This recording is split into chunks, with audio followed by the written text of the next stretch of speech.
முதல் வாசகம். பேதுரு எழுதிய முதல் திருமுகம், அதிகாரம் 5, திருவசனங்கள் 5 முதல் 14 வரை. இளைஞர்களே, நீங்கள் முதியவர்களுக்கு பணிந்திருங்கள்.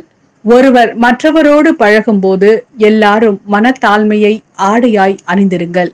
ஏனெனில் செருக்குற்றோரை கடவுள் இகழ்ச்சியுடன் நோக்குவார், தாழ்நிலையில் உள்ளோருக்கோ கருணை காட்டுவார். ஆகையால் கடவுளுடைய வல்லமை மிக்க கரத்தின் கீழ் உங்களை தாழ்த்துங்கள். அப்பொழுது அவர் ஏற்ற காலத்தில் உங்களை உயர்த்துவார்.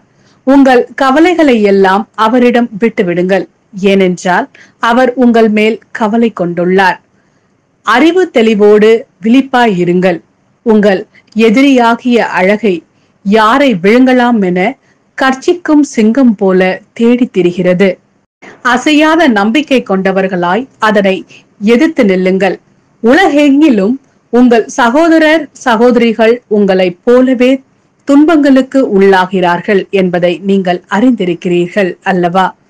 எல்லா அருளும் நிறைந்த கடவுள் இயேசு கிறிஸ்துவுக்குள் என்றும் நிலைக்கும் தம் மாட்சியில் பங்கு கொள்ள உங்களை அளித்திருக்கிறார்.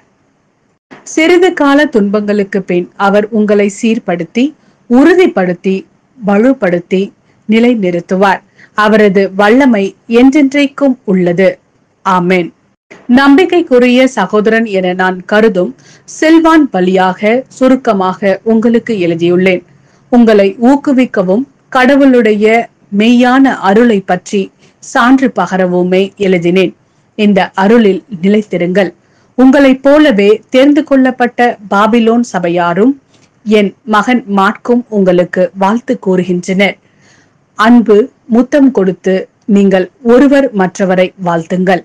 இயேசு கடவுளோடு இணைந்து வாழும் உங்கள் அனைவருக்கும் அமைதி உரித்தாகுக. இது ஆண்டவரின் அருள்வாக்கு.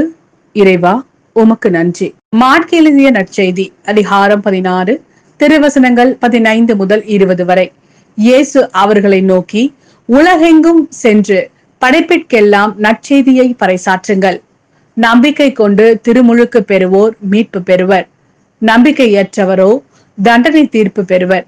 நம்பிக்கை கொண்டோர் பின்வரும் அரும் அடையாளங்களை செய்வர். அவர்கள் என் பெயரால் பேய்களை ஓட்டுவர், புதிய மொழிகளை பேசுவர், பாம்புகளை தம் கையால் பிடிப்பர், கொல்லும் நஞ்சை குடித்தாலும் அது அவர்களுக்கு தீங்கு இழைக்காது. அவர்கள் உடல் நலமற்றோர் மீது கைகளை வைக்க அவர்கள் குணமடைவார்கள் என்று கூறினார். இவ்வாறு அவர்களோடு பேசிய பின்பு ஆண்டவர் இயேசு விண்ணேற்றம் அடைந்து கடவுளின் வலப்புறம் அமர்ந்தார். அவர்கள் புறப்பட்டு சென்று எங்கும் நற்செய்தியை பறைசாற்றினர்.